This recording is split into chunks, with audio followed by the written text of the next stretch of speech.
할렐루야. 우리 참 좋으신 주님의 자비와 은혜와 평강이 우리 그라치 반석교회 온 교우들의 삶과 가정 가운데 임하기를 간절히 원합니다. 더불어 여름을 맞아서 한국을 방문하고 있고 이곳저곳을 방문하고 있는 이동 가운데 있는 우리 교우들에게 주님의 참된 안식과 평안 임하기를 간절히 원합니다. 오늘 설교 제목 무엇입니까? 네, 우리 함께 한번 따라해 볼까요? 하나님은 소심한 성격의 사람도 부르신다. 할렐루야. 소심한 사람이라고 하니까 서로를 바라보는 눈빛들이 좀 있는 것 같아요. 갑자기. 네, 부부들은 또 서로가 이렇게 좀 찌르는 것도 있는 것 같고 누군가가 또 떠오르는 것 같기도 합니다. 혹여나 오늘 소심한 성격의 분들이 계시다라고 하면 오늘 선포되는 말씀을 통해서 위로와 도전이 되는 시간이 되기를 간절히 원합니다. 우리는 계속적으로 하나님의 부르심이라고 하는 주제를 가지고 말씀을 나누고 있습니다. 오늘은 특별히 성격이라고 하는 부분으로 좀 이야기를 나눠보고자 합니다. 많은 분들이 자신의 성격에 대해서 관심이 많습니다. 그러시죠? 네, 그래서 요즘 많이들 열풍들이 있잖아요. 사람들을 4가지 철자로 딱 표현하기도 하죠. MBTI, 성격 유형 검사를 가지고 이야기합니다. 아마 지금 여기 계신 분들에게 이렇게 하나 이렇게 꼬림표들 하나 딱딱딱 뜨는 것 같아요. 저분은 이렇게 된다. 자신을 소개할 때 MBTI 유형을 설명하기도 하고요. 자신이 나타내는 SNS 프로필에다가 자신의 성격이 무엇인지 나타내는 4가지 철자를 딱 적어놓기도 합니다. 더 나아가 사람들과의 관계 속에서도 성격 유형에 맞춰서 사람들을 인식하고 대하기도 해요. 오늘 설교 제목에서도 볼 수 있듯이 저는 오늘 성경의 인물 가운데 특별히 우리가 함께 보는 사사 가운데 소심한 성격을 가진 한 사람을 여러분들과 함께 나누고자 합니다. 소심한 성격 자꾸 이야기하니까 자신도 모르게 뜨끔하신 분들이 자꾸 있을 수도 있는데 누구를 지칭해서 하는 이야기는 아니니까 여러분들 감안하고 함께 말씀의 세계로 들어갔으면 좋겠습니다. 우리가 소심한 성격이라고 하면요, 간혹 오해하시는 분들이 있습니다. MBTI의 어떠한 유형과 좀 비슷하다고 생각하냐면 내향성과 소심함이 좀 비슷한 것 아닙니까? 라고 생각하는 분들도 있습니다. 내성적인 그 내향적인 성격과 소심한 성격을 자꾸 혼동하시는 분들이 있는데요, 우리가 잘 알아야 돼요. E와 I의 차이점 아시죠? 내향형은 에너지가 어디로 향합니까? 안으로 향해요. 외향형은 어떻습니까? 밖으로 향합니다. 그렇다면 여러분, 소심한 성격은 무엇일까요? 소심은요, 말 그대로 대담하지 못하고 조심스러운 성격입니다. 정말 작은 마음이 소심이에요. 그래서 소심이라고 하는 말을 인터넷에서 검색하면 이러한 검색어들이 나옵니다. 소심한 성격 고치기. 앞서 이야기한 것처럼 많은 사람들이 헷갈리는 이 소심한 성격, 내향적인 성격, 사실 헷갈릴 수 있는 부분이 전혀 아닙니다. 왜냐하면 내향적인 성격은요, 부정적인 성격이 아니기 때문에 그래요. 내향적, 외향적은요, 기질의 차이일 뿐 어느 한쪽도 비교해서 우월하거나 열등하지 않습니다. 그렇다면 여러분, 우리에게 나타나는 소심한 성격은 어떠한 기질에서 어떠한 모습에서 나타나는 것일까요?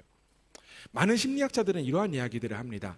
소심한 성격은요, 자존감이랑 관련되어 있다라고 이야기해요. 무엇과 관련되어 있다고요? 자존감이랑 관련되어 있습니다. 자존감이 무엇입니까? 말 그대로 자기를 존중하고 자기를 사랑하는 것이 자존감입니다. 앞서 이야기했던 이냐 아이냐가 소심한 성격을 이야기하는 것이 아니에요. 이도 소심한 사람이 될 수 있고요, 아이도 소심한 사람이 될 수 있습니다. 여러분들의 성격은 어떻습니까? 소심과 대범의 범주로 나눈다라고 하면 여러분들은 어떤 마음을 가지고 있으십니까? 여러분들의 자존감은 안녕하십니까? 오늘 우리는 이 소심한 한 사람을 성경을 통해서 마주하게 되었습니다. 그는 바로 사사 기드온입니다. 기드온 사사를 대표하는 사사 가운데 하나다라고 이야기할 수 있습니다. 사사기에서 굉장히 많은 분량에서 이 기드온을 소개하고 있어요. 위대한 인물인 이 사사 기드온을 제가 감히 소심한 성격이다라고 이야기했습니다. 그의 어떤 모습을 통해서 그가 소심하다라고 이야기했을까요? 우리가 함께 읽은 말씀 11절에 보면 나와 있습니다. 우리 함께 한번 다시 한번 더 읽어볼까요? 함께 했습니다. 시작. 여호와의 사자가 아비에셀 사람 요아스에게 속한 오브라에 이르러 상수리나무 아래에 앉으니라.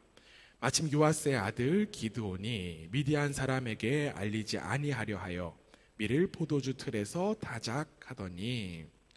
오늘 지금 우리가 읽은 이 본문에 따르면요, 기드온이 지금 무엇을 하고 있습니까? 밀을 타작하고 있어요. 그런데 어디에서 하고 있다라고 이야기하냐면요, 포도주 틀에서 타작하고 있다라고 합니다.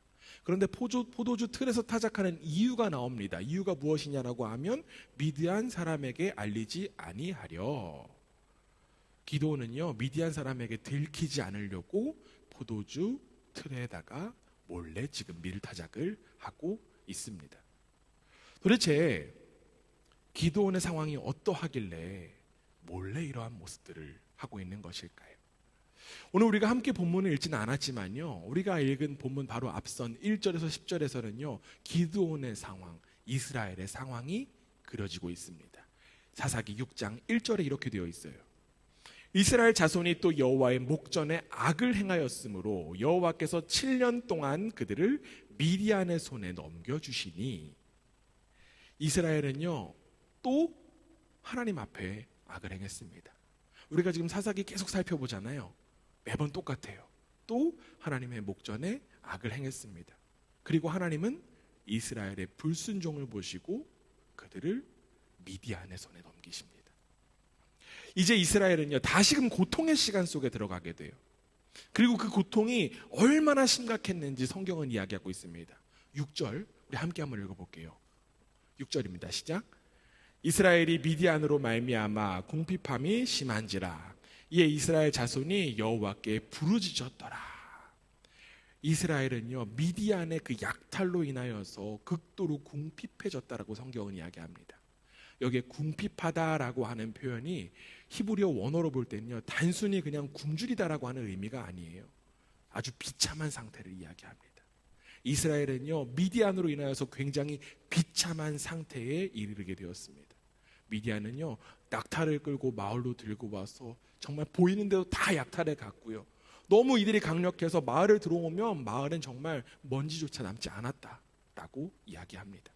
굉장히 비참한 상황이 이스라엘에게 펼쳐진 거예요. 그래서 이스라엘 사람들은 그냥 마을을 살 수 없었어요. 산에 웅덩이를 파고 굴과 산성을 파고 숨어들어서 몰래 살아갔습니다.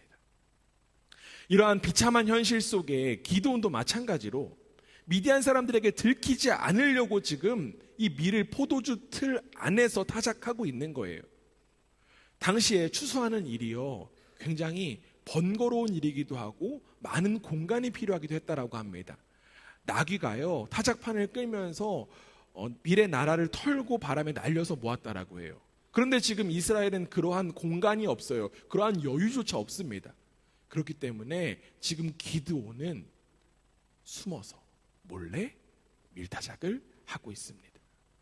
포도주 틀은요 기본적으로 웅덩이가 있어요. 그렇기 때문에 비정상적인 방법을 가지고 지금 타작을 하고 있습니다. 이렇게 몰래 타작을 하는 모습을 가지고 목사님, 이 모습이 왜 소심한 것입니까? 라고 생각하는 분들도 계실지 모르겠습니다. 약탈이 심한 시대 속에서 타작을 하는 것, 그렇게라도 타작하는 것 오히려 대범한 것 아닙니까? 라고 반문하는 분들도 있을지도 모르겠습니다. 그런데 여러분, 앞서 이야기했던 그 심리학자들에 따르면요 소심함이 무엇과 관련되어 있더라고요? 자존감이랑 관련되어 있더라고요. 결국 낮은 자존감을 가진 사람이요 소심한 사람이라고 했던 거예요. 낮은 자존감을 가진 사람들의 대표적인 모습이 무엇인지 아십니까? 바로 다른 사람의 시선에 신경 쓴다는 것입니다. 타인을 지나치게 의식한다라고 하는 거예요. 지금 기도는 어떻습니까? 시선이 다른 곳에 있습니다. 미디안만 의식하고 있어요. 다른 사람들의 시선을 통해서 몰래 지금 타작하고 있습니다. 물론 그들의 상황이 힘들고 어렵지만 그래서 기드온이 자존감이 낮아졌을 수도 있습니다. 그러나 여러분 한번 생각해 보세요. 기드온, 이스라엘의 자존감 어디에 있어야 됩니까?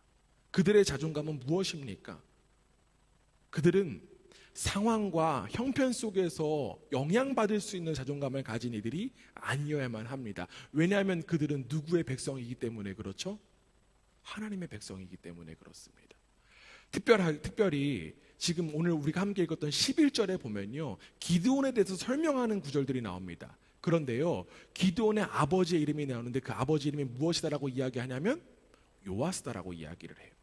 요아스는요, 성경에 여러 번 나오는 히브리식 이름입니다. 그런데 이 요아스라고 하는 이름의 뜻이요, 여호와가 도우심 또는 여호와가 굳게 붙드심의 의미를 가지고 있습니다. 그렇다라고 하면 기드온은요, 하나님께서 굳게 붙드시는 아들이에요. 하나님께서 도우시는 아들입니다. 더 나아가 기드온만 그렇습니까? 아닙니다. 이스라엘이 그래요. 그들은 그 상황과 형편 속에서도 하나님의 도우심을 구하고 하나님의 붙드심 속에 살아가는 사람들이라고 하는 것입니다. 그러나 그들은 자신들이 처한 상황과 형편으로 인하여서 자존감 잃어버리게 된 거예요. 자신들의 존재의 그 귀함, 하나님으로부터 비롯되었는데 그들의 그 비참한 상황으로 인하여서 자존감이 낮아졌고 소심한 모습까지도 보일 수 있다라고 하는 것이죠. 그런데 여러분, 안타깝게도 이 이스라엘과 기드온의 이 낮은 자존감의 모습, 소심함의 모습, 현재를 살아가고 있는 그리스도인들의 모습 속에서도 확인할 수 있다는 점입니다. 우리의 존재가 어디에서 비롯되고 어디에 소속된 존재인지도 모른 채 우리도 여전히 눈에 보이는 상황과 형편 속에서 좌절하고 있기 때문에 그렇죠. 그러다 보니까 어떻게 살아갑니까? 기드온이 미디안 사람들의 눈을 피해서 몰래 포도주 틀에서 타작했던 것처럼 몰래 살아가는 것, 우리의 모습 아닙니까? 몰래 이 땅 가운데 살아가는 것이 우리의 모습들이 아닙니까? 세상에서도요, 몰래 하나님 믿는 척합니다. 내가 살아남아야 되니까, 내 딸린 가족들이 있으니까, 여러 가지의 이유, 특별히 생존의 이유를 들면서 자신의 정체성 숨깁니다. 어떠한 상황 속에서도 하나님께서 도우시는 사람으로 굳게 서야 되는데 어쩔 수 없는 현실이야 라고 합리화하면서 눈치만 보는 것이 우리의 현실 아닙니까? 그러다 보니까 또 어디에 몰래 살아갈까요? 하나님 앞에서도 몰래 섭니다. 이 정도는 괜찮겠지. 하나님도 어쩔 수 없는 현실 이해해 주시겠지. 눈 가리려고 해요. 하나님 눈 가리려고 합니다. 여기서도 눈치, 저기서도 눈치 보니까 우리 그리스도인들의 자존감 온전할 수 있습니까? 안타깝게도 우리 그리스도인의 자존감 온전할 수가 없어요. 오히려 하나님을 모르는 사람들보다도 더 낮은 자존감 그리고 소심함으로 살아가는 것이 우리의 현실입니다. 그리고 더 나아가 어떠한 모습까지 보일까요? 시선이 다른 사람에게만 가 있으니까 이제는 하나님을 모르고 하나님을 부인하는 사람들이 차라리 부러워요. 세상에만 눈치 보면 되는 그 모습들 부러워요. 하나님 앞에서도 눈치 보고 몰래 하는 것 짜증나요.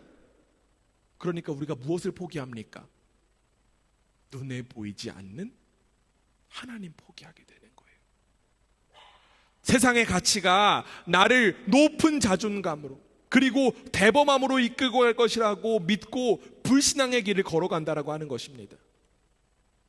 사랑하는 교회 여러분, 언제까지 눈치만 보며 사실 것입니까? 언제까지 세상에도 몰래 하나님 앞에서도 몰래만 살아가실 것입니까? 세상에는 눈속임할 수 있지만 하나님 앞에는 눈속임할 수 없습니다. 이스라엘의 그 간곡한 부르짖음에 응답하신 하나님은 이제 이스라엘에게 선지자를 보내셔서 이러한 말씀을 전해주세요. 우리가 앞선 읽은 말씀 바로 앞선 10절에 이렇게 되어 있습니다. 좀 긴데요, 함께 읽습니다. 시작. 내가 또 너희에게 이르기를 나는 너희의 하나님 여호와이니 너희가 거주하는 아모리 사람의 땅의 신들을 두려워하지 말라 하였으나 너희가 내 목소리를 듣지 아니하였느니라 하셨다 하니라. 하나님은요, 이스라엘이 다른 신들을 섬기지 말고 두려워하지 말라라고 말씀하십니다. 하나님의 목소리에 귀를 기울여야 한다라고 이스라엘에게 말씀하셨어요. 그리고 이스라엘을 향한 그 음성, 바로 우리를 향한 음성이 되기를 간절히 원합니다. 하나님의 다스림보다 다른 다스림에 유혹받고 현혹되어 살아가는 것이 아니라 오직 하나님의 말씀에 귀를 기울이며 하나님 앞에 살아가는 복된 우리 모두가 되기를 주님의 이름으로 축원합니다. 세상이 우리를 아무리 손가락질하고 세상에서 비참한 꼴을 당한다라고 해서 우리의 자존감 흐트러지지 않습니다. 왜냐하면 우리의 존재는요, 바로 예수 그리스도의 생명과 맞바꾼 세상에서 가장 소중하고 귀중한 존재이기 때문입니다. 우리가 하나님의 말씀대로 살아가기 때문에 하나님의 자녀가 된 것이 아니에요. 하나님께서 우리를 예수 그리스도로 인하여서 자녀 삼아 주셨기 때문에 우리가 하나님의 말씀대로 살아갈 수 있는 것입니다. 우리 존재의 소중함을 기억하고 세상에서 눈치 보는 삶이 아니라 이 세상 가운데 당당하고 담대하게 살아가는 복된 우리 모두가 되기를 주님의 이름으로 축원합니다. 미디안의 눈에 띄지 않게 몰래 타작하고 있는 기드온을 하나님의 사자가 찾아왔어요.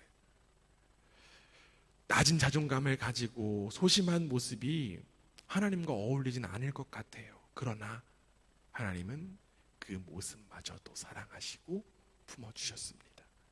그래서 기드온에게 이러한 말씀을 전해주세요. 우리가 오늘 읽은 말씀 12절 함께 한번 읽어보겠습니다. 함께 했습니다. 시작. 여호와의 사자가 기드온에게 나타나 이르되 큰 용사여 여호와께서 너와 함께 계시도다. 아멘. 소심한 성격을 가지고 있는 이 기드온에게 하나님의 사자는 무엇이라고 이야기하십니까? 큰 용사여 라고 이야기합니다. 큰 용사여. 하나님은 기드온을 향해서 왜 큰 용사라고 부르셨을까요? 몰래 타작하는 기드온을 비꼬기 위해서, 아니면 놀리기 위해서 하나님은 큰 용사 이렇게 부르셨을까요? 아니겠죠. 하나님은 그 사람의 현재의 모습을 바라보기보다는 그 사람의 가능성을 바라보시는 분입니다. 무엇을 바라보신다고요? 가능성을 바라보신다고요. 왜냐하면요, 하나님은 그 사람의 존재, 그 존재 자체를 사랑하시는 분이시기 때문에 그렇죠. 사람의 모습을 통해서 하나님께서 사람을 구원하신다라고 하면요, 하나님의 구원을 받을 사람 아무도 없을 것입니다. 그러나 하나님은 그 존재 자체를 귀히 여기시고 그 존재에 깃든 가능성을 바라보시는 분이십니다. 하나님의 그 시선이 있기 때문에 우리가 구원받은 거예요. 우리가 비록 구원받을 수 있는 자격이 되지는 않지만 하나님의 형상으로 지음받은 우리가 하나님을 닮을 수 있다라고 하는 하나님의 기대가 있기 때문에 하나님은 우리를 구원하신 것입니다. 마찬가지예요. 하나님은 소심하고 겁이 많은 기드온 속에 큰 용사를 바라보셨습니다. 비록 현재 그가 처한 상황과 형편으로 인하여서 낮은 자존감으로 살아가지만 하나님은 그 존재 자체를 보신 거예요. 그래서 그를 뭐라고 부르셨다라고요? 큰 용사라고 부르셨더라. 뭐라고 부르셨더라고요? 큰 용사. 그리고 이제 하나님은 분명히 그를 큰 용사로 만들어 가실 것입니다. 성경에는요, 수많은 하나님의 부르심이 나옵니다. 하나님은 사람들을 부르세요. 특별히 예수님께서 사람들을 또 부르셨어요. 예수님께서 부르신 많은 사람들이 있지만 그 가운데 하나 여러분들이 잘 아는 베드로가 있습니다. 그는 갈릴리 어부로 시몬이라고 하는 이름을 가진 사람이었어요. 그런데 그 시몬을 보고 예수님은 이렇게 말씀하셨습니다. 요한복음 1장 42절에 이렇게 되어 있어요. 예수께서 보시고 이르시되 네가 요한의 아들 시몬이니 장차 게바라 하리라 하시니라. 게바는 번역하면 베드로라. 예수님은요, 시몬을 보고 뭐라고 말씀하셨다고요? 베드로다, 게바다 라고 말씀하셨습니다. 게바의 의미가 무엇입니까? 베드로의 의미가 무엇입니까? 반석이에요. 예수님은요, 갈릴리 어부인 시몬 속에 있는 반석을 바라보셨습니다. 현재 그가 어부로 살아가고 있지만 그 속에 있는 반석을 보셨던 것입니다. 그래서 반석이라고 불러주신 거예요. 이처럼 하나님은 우리 인간 속에 잠재되어 있는 그 아름답고 위대한 것을 바라보시고 그것을 부르시는 분이십니다.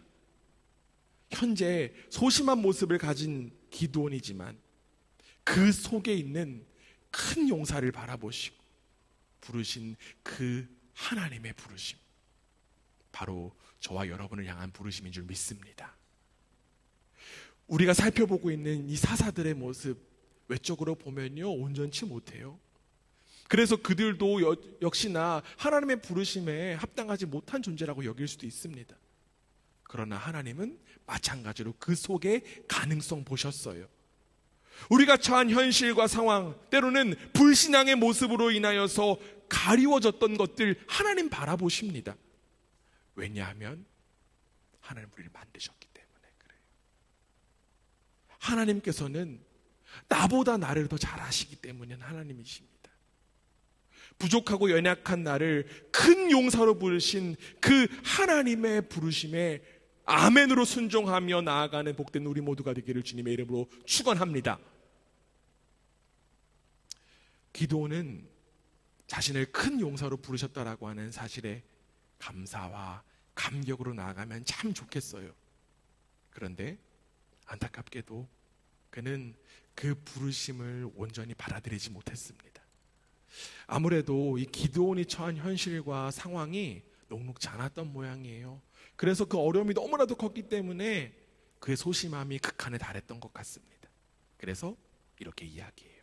13절입니다. 기드온이 그에게 대답하되 오 나의 주여 여호와께서 우리와 함께 계시면 어찌하여 이 모든 일이 우리에게 일어났나이까. 또 우리 조상들이 일찍이 우리에게 이르기를 여호와께서 우리를 애굽에서 올라오게 하신 것이 아니냐 한 그 모든 이적이 어디 있나이까. 이제 여호와께서 우리를 버리사 미디안의 손에 우리를 넘겨주셨나이다 하니. 기드온은요, 이스라엘의 역사를 언급하면서 하나님께서 자신을 그리고 이스라엘을 버리셨다라고 이야기합니다. 하나님께서 함께 하시면 이러한 비참한 상황, 현실 일어나지 않았을 텐데 하나님께서 먼저 버려놓고 이제 와서 구원하시겠다라고 하니 무슨 말이냐라고 하는 거예요. 하나님께 원망하고 하나님께 따지고 있는 것입니다. 기드온의 원망, 기드온의 따짐 한편으로 이해가 되기도 해요. 하나님의 백성이 왜 이러한 고통을 당해야 하는 그 심정, 아마 그 어려운 현실에서 나왔기 때문에 그렇습니다. 그런데 여러분, 기드온은 중요한 사실을 잊었어요. 자신이 먼저, 이스라엘이 먼저 하나님을 잊어버렸다라고 하는 사실입니다. 그래 놓고 하나님만 원망하고 있는 거예요. 그런데 여러분, 안타깝게도 이러한 모습, 이 기드온의 모습, 우리 속에도 너무나도 많이 있습니다. 우리가 자주 하는 표현, 이러한 표현들이 있어요. 참 생각 없이 하는 표현들이 이런 것들이 있어요. 내 팔자가 이렇지 뭐. 아이고 하늘도 무심하시지.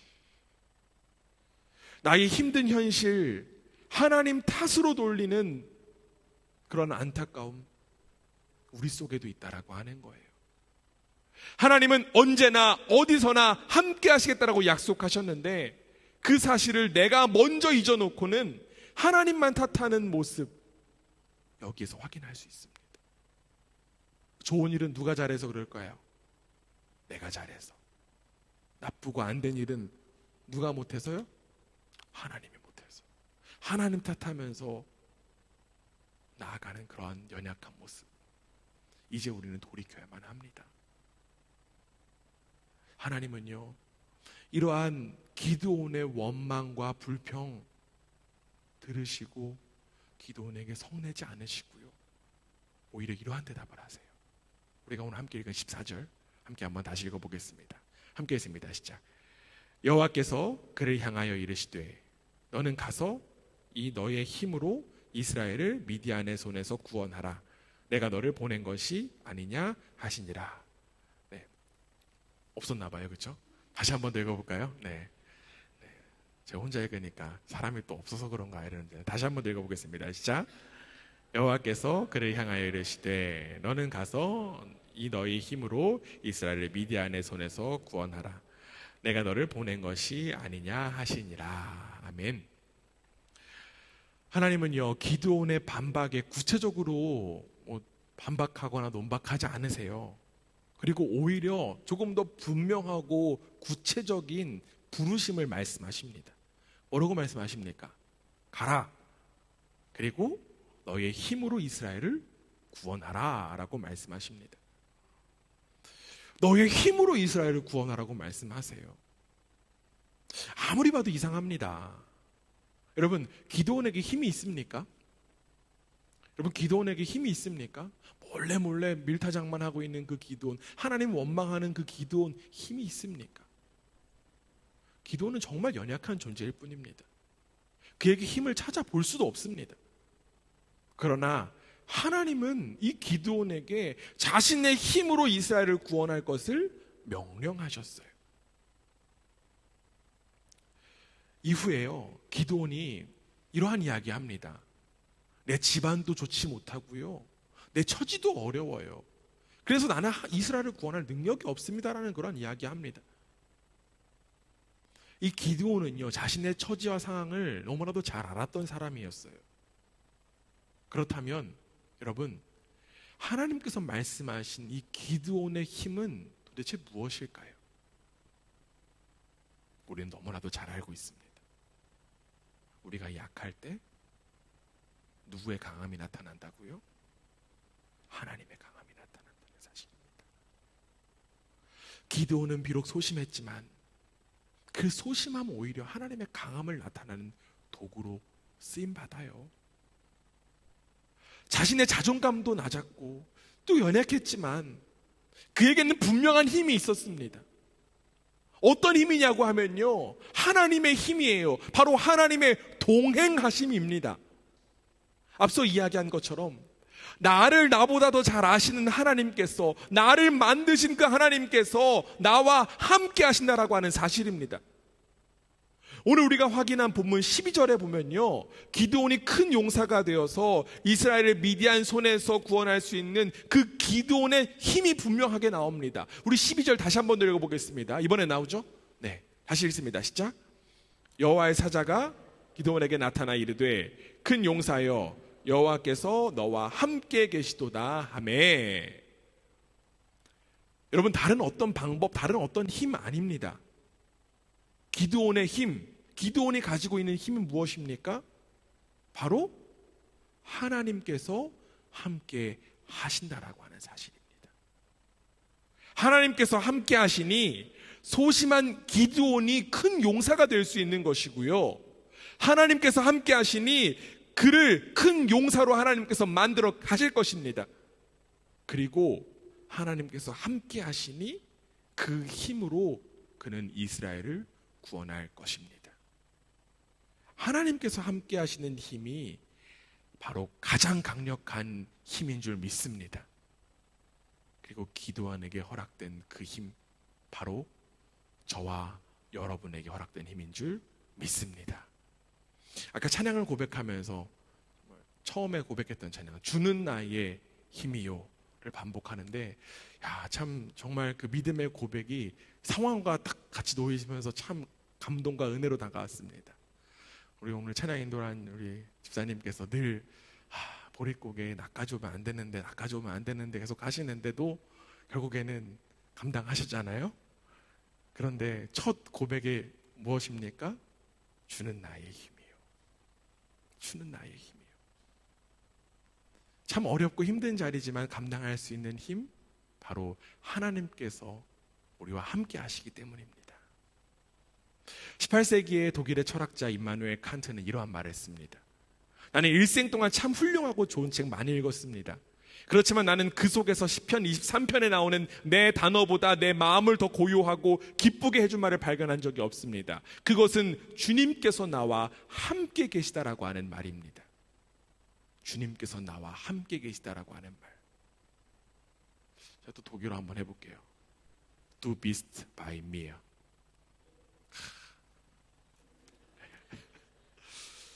좀 쉬어갖고. 네. Du bist bei mir. 이 한마디 말, 정말 당대 최고의 지식인의 가슴을 고요하게 하고 기쁘게 하는 말이었습니다. 이 임마누엘 칸트, 참 재밌어요. 그의 이름 임마누엘. 그는요, 자신의 삶에서 주님이 나와 함께 하신다라는 것을 직접 경험했고요, 고백했던 사람이었습니다. 사랑하는 교회 여러분, 우리가 이 세상에 큰 용사로 설 수 있는 근거, 바로 여기 있습니다. 주님께서 여러분과 함께 하십니다. 주님께서 여러분 한 사람 한 사람과 함께 하시는 줄 믿습니다. 우리가 잘 아는 대로요, 방금 이야기한 시편 23편의 기자가 처한 현실 절대로 쉽지 않았어요. 시편 23편 4절에 보면 이렇게 되어 있잖아요. 내가 사망의 음침한 골짜기로 다닐지라도 해를 두려워하지 않을 것은 주께서 나와 함께 하심이라. 시편의 시인에게도 힘든 현실이 있었습니다. 도무지 이해할 수도 없고요, 견딜 수 없는 일들이 일어났어요. 자기의 힘으로는 어떻게 해볼 수도 없는 일들이 벌어지기도 했습니다. 그래서 때로는 기드온처럼 소심한 마음 가질 수도 있습니다. 그러나 시인은 바로 그 순간에도 자기 곁에 계시며 자신이 길을 찾을 수 있도록 도우시는 그 주님의 동행하심을 확신했습니다. 그래서 시인은 일어날 수 있었고 주님을 찬양할 수 있었어요. 사랑하는 여러분, 여러분에게 가장 강력한 힘이 허락된 줄 믿습니다. 그 힘이 바로 무엇이다? 하나님이 나와 함께 하시다라는 것. 옆에 분들하고 이렇게 인사하겠습니다. 하나님이 당신과 함께 하십니다.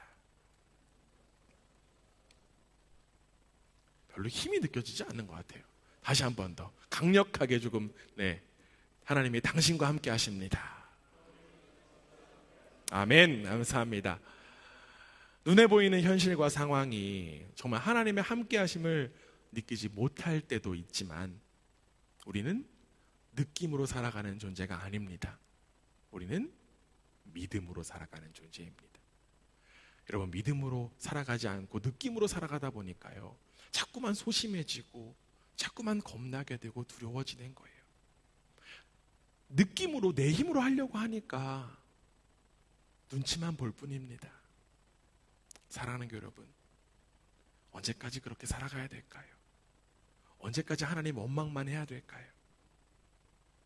하나님은 우리가 연약하지만 우리 속에 있는 그 가능성과 잠재력을 꺼내기 원하십니다.